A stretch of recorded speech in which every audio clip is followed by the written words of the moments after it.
रात के ठीक 12 बजे रवि अपने हॉस्टल के कमरे में अकेला बैठा था। बाहर तेज बारिश हो रही थी, बिजली कड़क रही थी और हॉस्टल के बाकी कमरे सुनसान पड़े थे।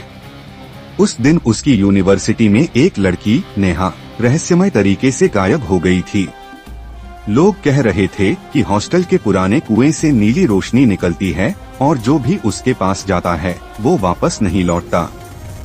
रवि तर्कवादी था, लेकिन उस रात कुछ अजीब हुआ।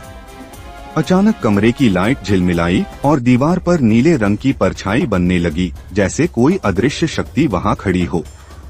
डर के मारे उसका गला सूख गया, लेकिन उसने साहस करके कमरे का दरवाजा खोला। बाहर सन्नाटा था, बस हवा में नमो भगवते वासुदेवाय की हल्की गूंज सुनाई दी।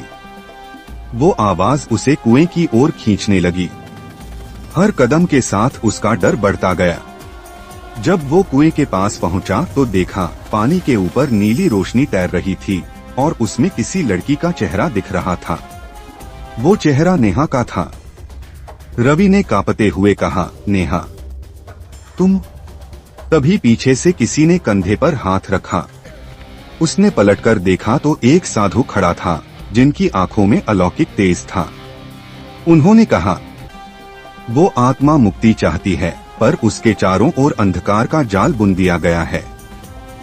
केवल श्री कृष्ण का नाम ही उसे पार करा सकता है। साधु ने रवि को एक मोरपंख दिया और कहा, इससे सत्य दिखाई देगा, पर सावधान, जो दिखेगा वो इंसान के वश में नहीं होगा। रवि ने मोरपंख आंखों के पास रखा और दृश्य बदल गया। कुएं के अंदर उसने देखा नेहा को किसी ने धक्का दिया था।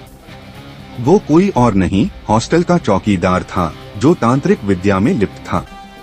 उसने आत्मा को अपने वश में करने की कोशिश की थी, लेकिन असफल रहा। अब वही आत्मा रातों को बदला लेने लौटती थी। तभी हवा तेज चली और चौकीदार अचानक कुएं के पास आ पहुंचा। उसकी आंखें लाल चमक रही थीं। उसने हंसते हुए कहा, तू भी मेरे साथ जाएगा।